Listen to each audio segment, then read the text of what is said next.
Welcome to chemistry as. देखिए आज आपका केमिस्ट्री का पेपर हो चुका है। मैं फटाफट आपको आंसर की बता देता हूँ। पहला क्वेश्चन आपका, ये मेरे पास सेट बी है। विच of following is most basic, सबसे ज़्यादा बेसिक कौन है। तो ये मैंने आपको बहुत अच्छे से करवाया था कि आपको दो ही नंबर ध्यान रखने हैं, 213 और 231। ठीक है, यानी दोनों ही केसेस में अगर मिथाइल सब्सटीट्यूटेड अमीन है और इथाइल सब्सटीट्यूटेड अमीन है तो सेकेंडरी अमीन जो होगा वो सबसे ज़्यादा बेसिक हो। तो यहाँ पर आपका ऑप्शन हो जाएगा डी।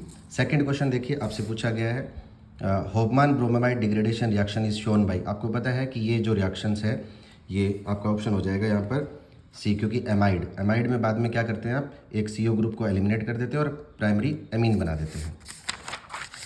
नेक्स्ट क्वेश्चन आपसे पूछा गया है कि आपको दो कॉम्प्लेक्स दिए गए हैं और उनमें किस तरह की आइसोमेरिज्म शो की गई है। तो देखिए लिंकेज के लिए आपको पता है एम्बिडेंटेड लिगेंड होना चाहिए, कोऑर्डिनेशन के लिए दोनों कॉम्प्लेक्स कोऑर्डिनेशन होना चाहिए। तो यहाँ पर ऑप्शन हो जाएगा आपका C, ionization isomerism. Next question पूछा गया है कि which of following is not a colligative property. देखिए relative lowering of vapour pressure colligative property है, elevation in boiling point colligative property है, depression in freezing point colligative property है, but depression in boiling point ये आपकी colligative property नहीं है। Next, NaCl के aqueous solution का अगर आप इलेक्ट्रोलाइसिस करवाते हो तो आपको क्या मिलता है। तो देखिए NaOH मिलता है, क्लोरीन मिलती है और हाइड्रोजन गैस आपको मिलती है। तो बी ऑप्शन आपका सही हो जाएगा। नेक्स्ट देखिए क्वेश्चन दिया गया है विच of following compound has highest boiling point. सबसे ज़्यादा बॉइलिंग पॉइंट, क्योंकि आपका ये सबसे ज़्यादा सिमेट्रिकल है और सिमेट्रिकल होने की वजह से इसका हाईएस्ट मेल्टिंग पॉइंट रहेगा। नेक्स्ट देखिए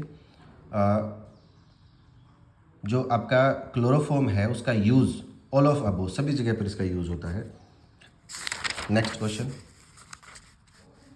reaction of bromine with phenol. देखिए ब्रोमीन वाटर के साथ जब फिनॉल की रिएक्शन करते हैं तो ट्राई ब्रोमो प्रोडक्ट बनता है, that mean 2,4,6 try bromo phenol बनता है। आपका ऑप्शन हो जाएगा ए। नेक्स्ट रिएक्शन देखिए, विच of following give Cannizzaro reaction. तो कैनिजारो रिएक्शन वो देते हैं जिसके पास अल्फा हाइड्रोजन एब्सेंट होता है। तो आपका विच ऑफ फॉलोइंग गिव्स, तो ये आपका डी ऑप्शन हो जाएगा, जिसके पास अल्फा हाइड्रोजन प्रेजेंट नहीं होता वो कैनिजारो रिएक्शन देते हैं। देखिए नेक्स्ट 10 नंबर क्वेश्चन की अगर मैं बात करूं तो आपसे सीधा सा एक रिएक्शन दी गई है। अगर यहाँ पर कॉपर और HCl होता है तो आपको पता है ये गाटरमान रिएक्शन होती है।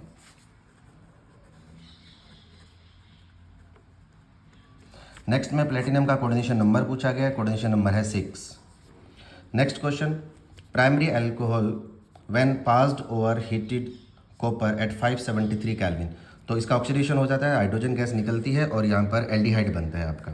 तो इस ऑप्शन में आपका हो जाएगा एल्डिहाइड।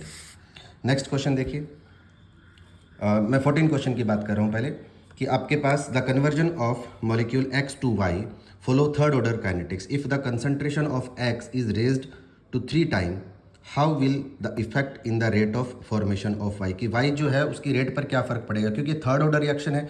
इट मीन अगर मैं इसको सिंपली रिप्रेजेंट करूँ तो ये हो जाएगा rate is equal to K concentration of X power 3। अगर आप इसको 3 टाइम करेंगे तो 27 टाइम आपका आंसर आएगा यहाँ पर। नेक्स्ट देखिए कौन सा जो प्रोटीन है वो इंक्रीज ब्लड क्लोटिंग टाइम, तो विटामिन के। नेक्स्ट क्वेश्चन है the ortho and para isomer of phenol can be separated by steam distillation. बिल्कुल सही है, क्योंकि इन दोनों का बॉइलिंग पॉइंट डिफरेंट होता है। ऑर्थो के बीच में इंट्रामोलिकुलर हाइड्रोजन बॉन्डिंग होती है जबकि पैरा में इंटरमोलिकुलर हाइड्रोजन बॉन्डिंग होती है। रीजन दिया गया ortho nitrophenol is steam volatile due to intramolecular bonding while para nitrophenol less volatile due to intermolecular. बिल्कुल सही है, असर्शन भी सही है और रीजन भी सही है और करेक्ट एक्सप्लेनेशन भी है। तो आपका ऑप्शन हो जाएगा ए। नेक्स्ट देखिए, addition of non volatile solute in a pure solvent boiling point of solution increases. बिल्कुल सही, एलिवेशन ऑफ बॉइलिंग पॉइंट इसी को कहते हैं। On addition of non volatile solute in pure vapour pressure of solution increases. नहीं, vapour pressure तो decrease होता है। तो इसका मतलब असर्शन सही है और रीजन आपका गलत है। तो ऑप्शन हो जाएगा आपका सी। नेक्स्ट देखिए, a catalyst increase the rate of reaction without itself undergoing any permanent chemical change. बिल्कुल सही है। A catalyst does not alter gives delta G for reaction. बिल्कुल सही है, एक्टिवेशन एनर्जी चेंज होती है और डेल्टा जी पर कोई फर्क नहीं पड़ता। तो ये करेक्ट एक्सप्लेनेशन भी है और दोनों बातें सही भी है। तो ये ऑप्शन हो जाएगा आपका। नेक्स्ट देखिए, छोटा सा क्वेश्चन दिया गया है कि जो आपके ट्रांजिशन मेटल कि कॉम्प्लेक्सेस होते हैं वो कलर्ड क्यों होते हैं, क्योंकि इनके पास अनपेयर्ड इलेक्ट्रॉन्स होते हैं। नेक्स्ट देखिए, तो कुछ कुछ छोटे छोटे क्वेश्चंस मैं आपको फटाफट यहाँ बता देता हूँ। जैसे एजियोट्रोप की डेफिनेशन है, ऑस्मोटिक प्रेशर की डेफिनेशन है। एजियोट्रोप आप ऐसे लिक्विड के मिक्सचर को कहते हैं जिनको आप स्टीप डिस्टिलेशन से सेपरेट नहीं कर सकते, क्योंकि उनका कंपोजिशन सेम रहता है, वो एक पर्टिकुलर बॉइलिंग पॉइंट पर वो बॉयल होते हैं just like pure liquid.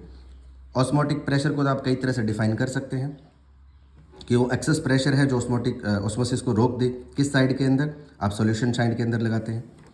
Next देखिए,